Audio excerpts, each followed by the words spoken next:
Bapak Ibu sekalian, apa itu hidayah? Satu, sampai masjid ini pun saking pentingnya bernama Nurul Hidayah.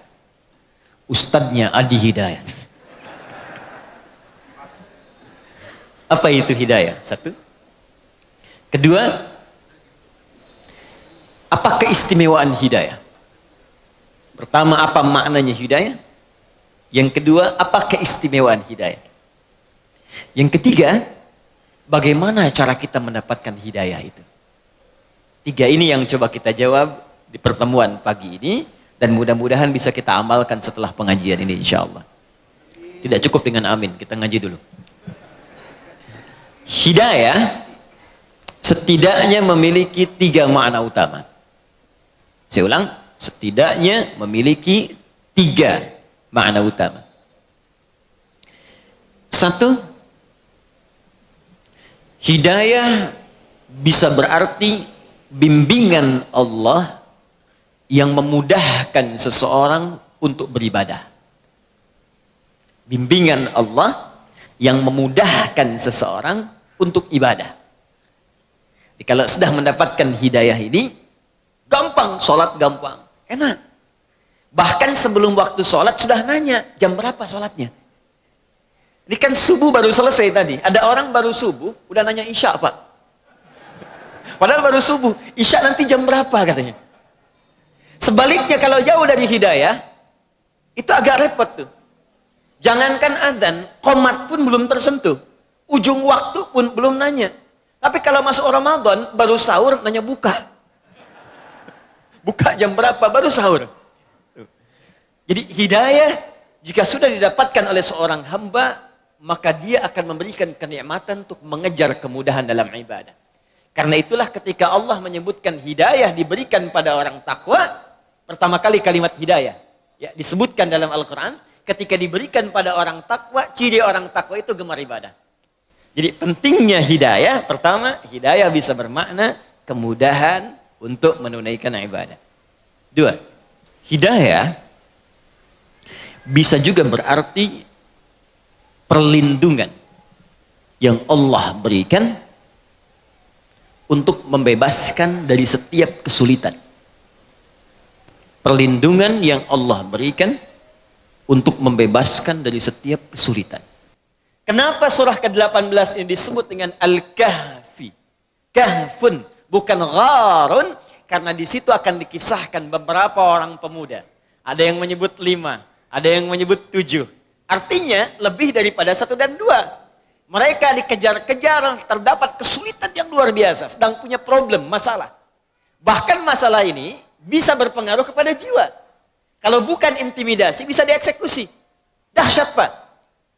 Anda bayangkan, mohon maaf ya, beberapa orang pemuda sedang bertarung dengan nyawa. Kesulitannya itu bukan kesulitan biasa.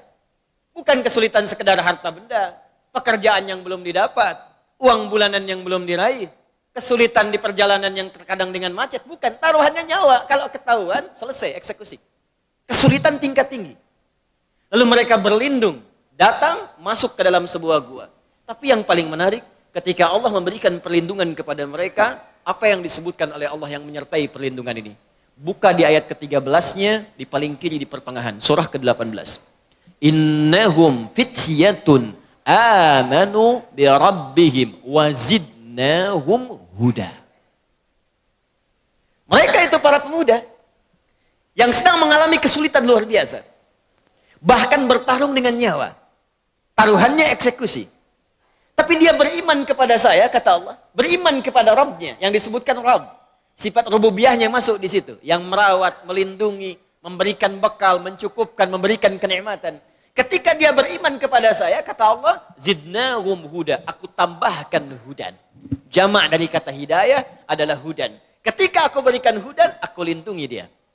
Bahkan kami tautkan hati mereka. Warabatna ala qulubihim. Kami berikan kekuatan, konsistensi dalam hati mereka, dan dapat perlindungan kemudian di gua itu. Saking nikmatnya kalau sudah mendapatkan perlindungan dari Allah, Bapak Ibu sekalian, semua masalah selesai. Kalau hidayah Allah sudah datang, maka kenikmatan hidup itu akan tiba, solusi setiap masalah akan hadir, sekalipun Anda tinggal di tempat yang paling sempit, keadaan terbatas, tapi kalau hidayah sudah datang, maka semuanya akan terlihat mewah dan nyaman dalam kehidupan. Jadi hidayah, bagian kedua, jika kita sudah mendapatkannya dari Allah, maka dia bisa berwujud solusi dari setiap persoalan yang kita alami. Satu, bisa kenikmatan ibadah. Ibadah yang menghadirkan kemudahan. Dua, bisa jadi solusi dari setiap persoalan yang dialami. Tiga, hidayah bisa berarti jalan menuju kesuksesan dan kebahagiaan. Kalau sudah dapat hidayah, sukses, bahagia. Bapak Ibu, ada sukses dan bahagia. Satu, ada sukses, ya, ada bahagia saja. Kalau sukses saja, belum tentu bahagia.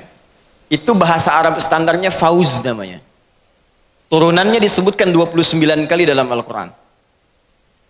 Turunan ini bisa berarti faiz, izah, faizin. Ya, itu artinya kalau ada yang namanya fauzi, faizah, fauz, faizin, fauzan, orang yang diharapkan sukses dalam kehidupannya. Walaupun belum tentu bahagia. Secara bahasa. Kalau diharapkan bahagia saja, bahagia, tapi belum tentu sukses.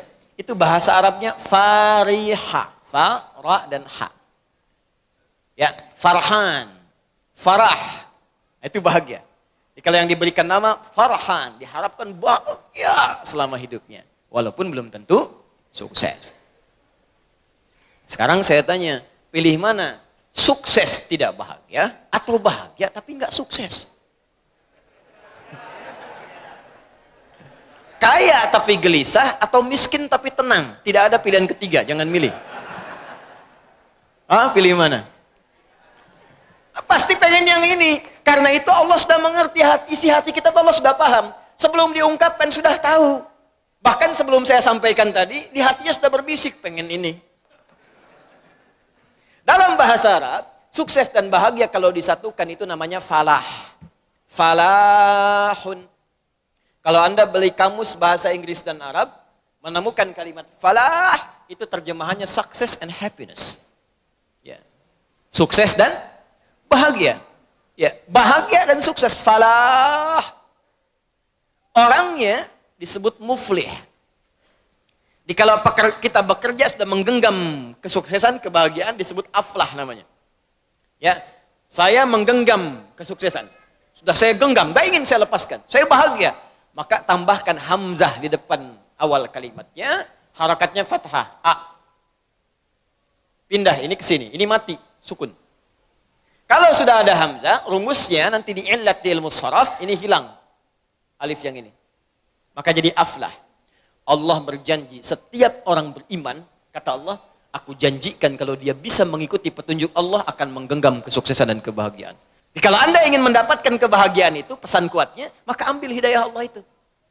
Nah, hidayah ini dalam bentuk jamak bahkan diberikan oleh Allah. Disebutkanlah di Quran, surah kedua Al-Baqarah ayat yang kelima.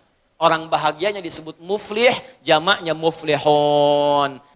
Tadi kan saya katakan, hidayah itu solusi. Hidayah itu kemudahan ibadah. Hidayah itu kesuksesan. Jadi apapun yang dia kerjakan, bahagia saja. Apapun yang dia lakukan, sukses. Di rumah tangga karena hidayah nempel, bahagia rumah tangga. Di kantor sukses. Di pekerjaan nyaman, dan ibadahnya pun luar biasa. Itu yang terjadi pada orang-orang terdahulu. Utsman kaya, Abdurrahman bin Auf kaya, Ammar bin As punya kedudukan, Muawiyah punya kedudukan, Umar jangan ditanya, Abu Bakar apalagi. Tapi tahukah Anda, di balik semua kenikmatan yang mereka rasakan itu, Al-Imam An-Nawawi menuliskan di kitab At-Tibyan fi Adab Hamalatil Quran. Kesenangan mereka, sesibuk-sibuknya Utsman, sekaya-kayanya Abdurrahman bin Auf, Tamim Ad-Dari, masih sempat bangun malam setiap malam menunaikan tahajud sampai khatam Al-Quran. Inilah hidayah. Jadi, hidayah, saya turunkan, bisa berarti satu ini, kenikmatan ibadah. Kedua, solusi dari setiap problem yang dialami. Ketiga, kesuksesan dan kebahagiaan.